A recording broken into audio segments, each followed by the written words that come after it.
Where did that go? Where did it disappear to? What's going on? Well, while I was pondering the situation, my husband received a demotion at work because he seemed to be making more mistakes.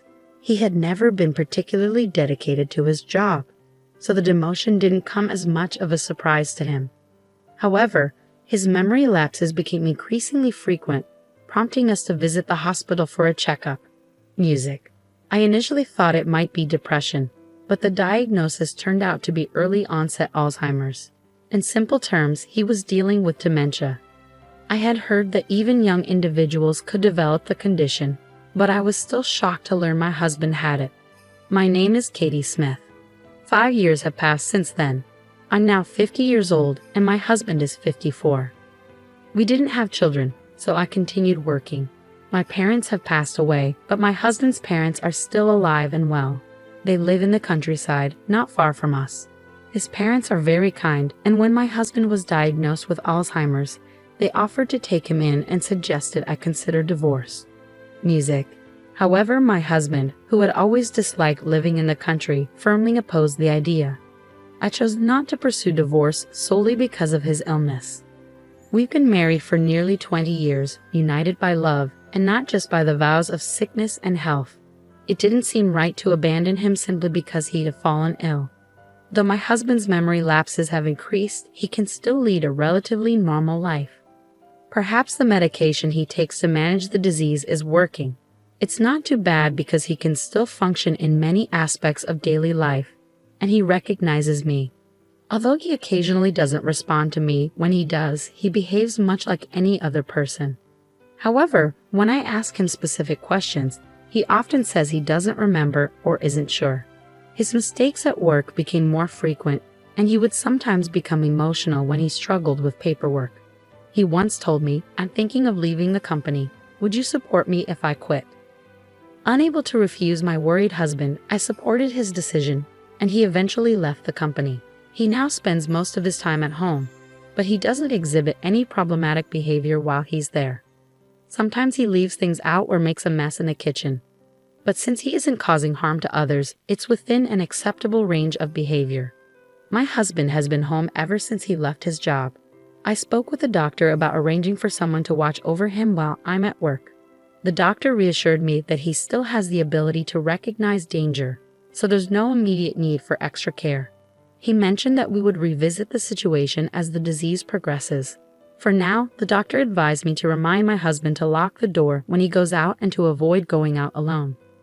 I was somewhat worried about whether he would be okay with these instructions, but he repeatedly insisted that he was fine being on his own and sometimes grew frustrated when I pressed the matter. "Stop nagging. I'm sick. You're just making me more confused with all this unnecessary talk. Show me some compassion." In the end, I had to give him some space because I couldn't manage his outbursts. 5 years before my husband was diagnosed at 40, I had been promoted to section manager.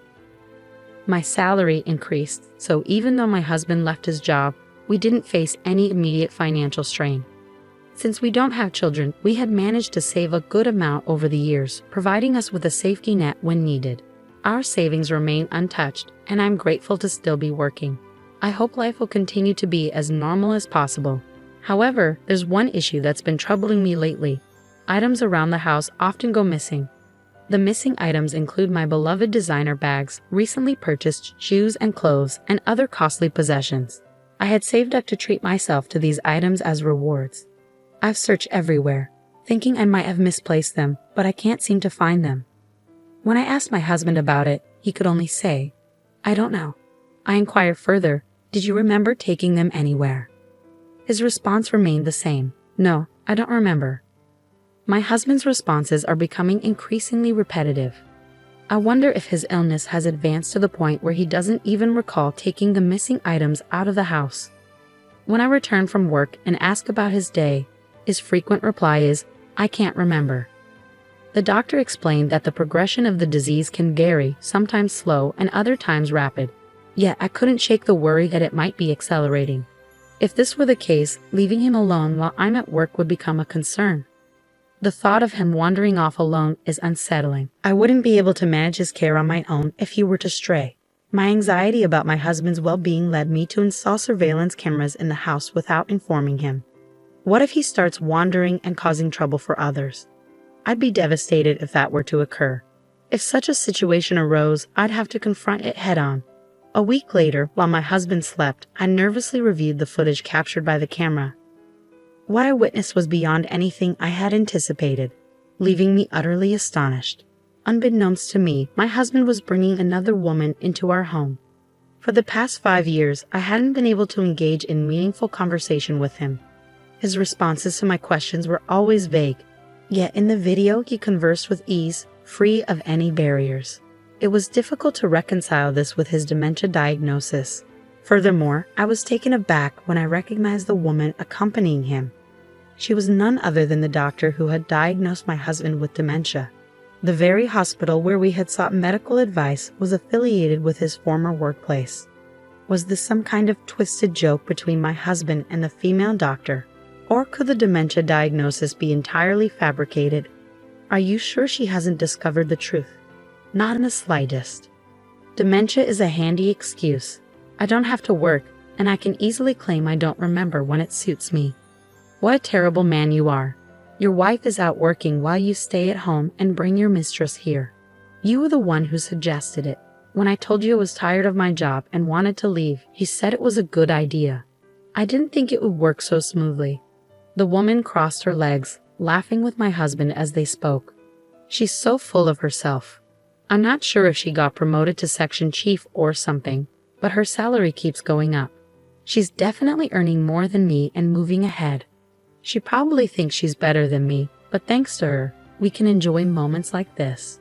She's basically our ATM, so she needs to keep working hard. Didn't you say she's just your housekeeper now? Yep, she's both my housekeeper and ATM. I felt my mind go blank as the words on the screen echoed in my head. Oh, and Hannah, don't take too many things out of the house because my wife has noticed items missing. She suggested you take things out and just pretend they're gone. Well, I can always say I forgot due to my condition. Exactly. This illness is the perfect cover. Now I can coast through life without having to work anymore. So that's the reality of it. What have I been doing all this time, silently supporting him? For 5 years, I poured my energy into working tirelessly and managing the household, unaware of the truth. I felt foolish, like all my strength had been sapped from my body. Suddenly, uncontrollable laughter erupted from within me. I wondered if I was losing my mind. That's how overwhelmed I was, anger, sadness, frustration, and despair all mingling together. And the despair didn't stop there.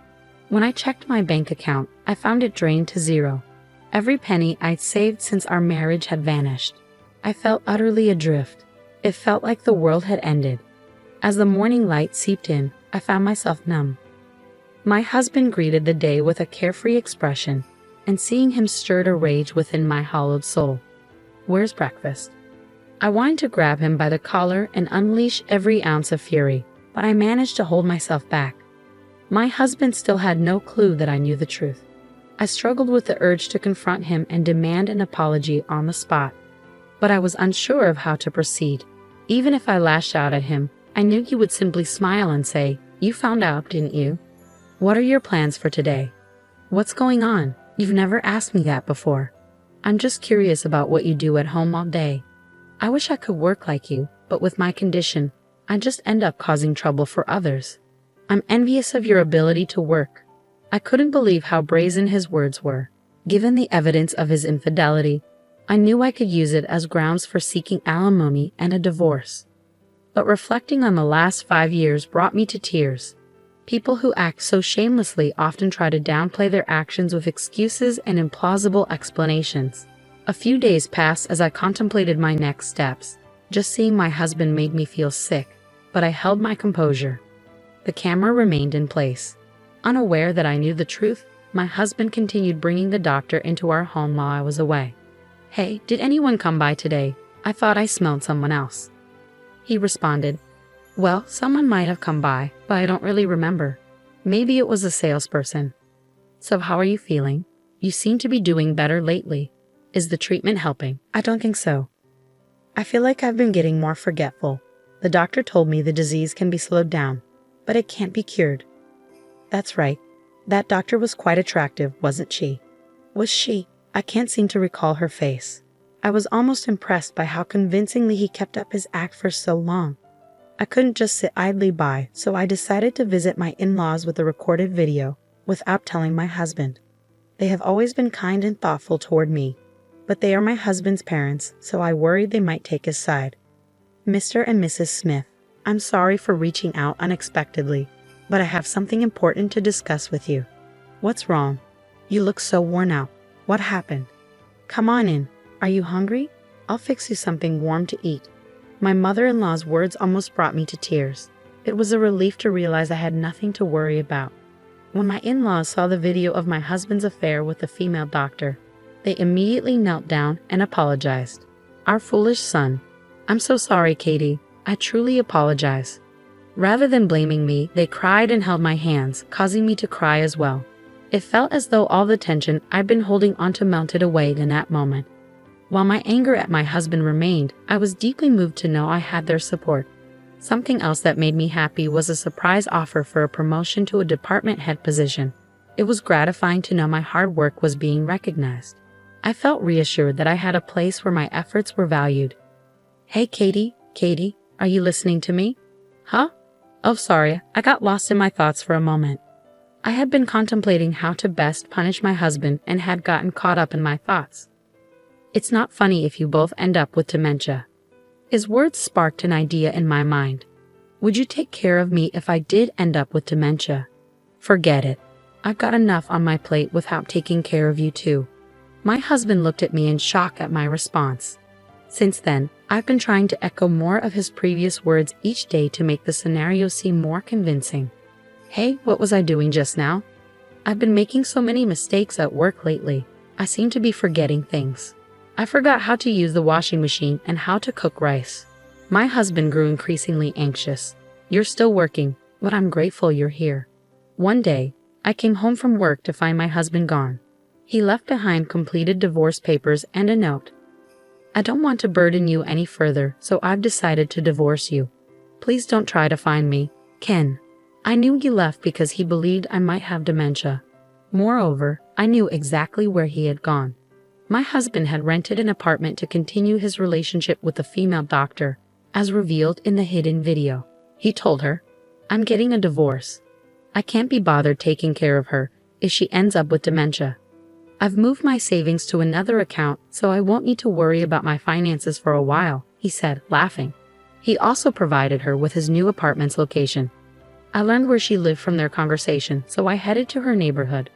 The female doctor was married and lived in a suburban home with her family. I immediately filed the divorce papers and sent an invoice for alimony and property division to my husband's newly rented apartment. Naturally, I also sent the female doctor a bill for alimony via certified mail. It seemed my husband received it, as he called me right away. What on earth is this, alimony? Yes, it's for your infidelity. What? Oh right, I sent it to that lady doctor as well. I imagine her husband has learned about it by now, and they must be facing difficulties. Along with the invoice I sent to the female doctor, I also forwarded the hidden camera footage to my husband. Her husband had the right to know what had happened. You sneaky, how did you find out? To be honest, I was surprised too. I couldn't believe it was all a lie. I thought you were losing your mind. You know I was just imitating you. You're so easy to fool, aren't you? My husband chose to ignore his actions and began shouting at me. He accused me, you think I'm being dishonest? You have the nerve to be angry after pretending to have dementia for 5 years and living off my income. You even brought another woman into the house. Do you think that's acceptable? It seemed my husband never imagined that I knew everything. Then he stammered, but what do you mean by property division? I don't own anything. We have your savings. Oh, I already spent it all. Not a penny left. I was amazed he had come this far and was still lying. I told him I had planted a camera in her house and that I had heard every word he told the female doctor. I informed him I had the footage as evidence. I have irrefutable proof. When I informed him that his parents were aware of the situation and were furious, he erupted into another fit of yelling, demanding, "How dare you involve them in this?" He seemed oblivious to the fact that he had no right to shout at me now. Thankfully, his incessant ranting spared me the expense of hiring a private investigator. Upon hearing this, my husband fell silent for a moment, seemingly at a loss for words, before abruptly ending the call. The following month, I received another unexpected call. "What's going on?" "What do you mean?" I went to the apartment and they said it had already been canceled. "Which apartment?" "The one we used to live in, obviously." I couldn't help but think to myself that he was the one who initiated the divorce proceedings, so I hadn't anticipated his return. When I told him that I had canceled the lease immediately after he left, he became angry and demanded to know why I hadn't informed him of my actions. I explained that, as he was unemployed, he could no longer be the tenant on the apartment lease. So when he quit his job, I changed the lease to my name. This gave me control over when to terminate the lease and decide where to move next. I ended up purchasing a condo, which I now call home. "You bought it?" "Yes, using the alimony from you and your mistress, along with the savings I recovered. It's a small place, but it's my own haven." "Really?" "Yes, so you won't be coming over." He seemed surprised by my response. "You have a girlfriend, don't you?" "I already broke up with her. Her husband found out she was cheating and divorced her. She's been blamed at work for making a diagnostic error and is being sued by a patient. Both her husband and you are suing her for alimony, leaving her in significant debt." "Really? Well, I decided I want to start over with you. That way, the alimony will be canceled and I can get the money back." I couldn't believe what I was hearing. Did he really think I would take him back? He was suggesting that we reconcile, implying that the alimony being pursued by her husband could be returned to me. I was almost tempted to ask him if he had lost his mind. "You've got to be kidding. Why would I pay you anything? We're divorced. I never want to see you again. There's no chance I'm taking you back." With that, I hung up the phone and blocked all incoming calls from him. Apparently, my ex-husband then went to visit his parents. Little did he know that they had sold their house and moved into a retirement community. They told me he was shocked when he arrived at their house and saw it was up for sale, prompting him to reach out to them. With a lawyer handling the collection of property division and alimony payments, my ex-husband was left with little money in his pocket. Unable to secure a new job and unable to pay his rent, he was evicted from his apartment and had nowhere to go. He must have turned to his parents for help. Anticipating this, they had moved out, knowing that if he returned, they might struggle to remove him again. They told me they would have felt sorry for me if he had tried to move back in with them. I heard he now works as a live-in employee at a factory, but he's too lazy to work much, resulting in daily scoldings and even beatings from younger employees. He has reached out to his parents several times for assistance, but they have consistently refused him. Months have passed since the divorce, and I continue to stay in touch with his parents. They remain concerned for my well-being and have become like my own parents. I plan to maintain a close relationship with them, and if they ever need assistance, I'll be there for them. I've recently been promoted to department manager and my salary has gone up. I'm committed to working hard and am thoroughly enjoying my peaceful life on my own.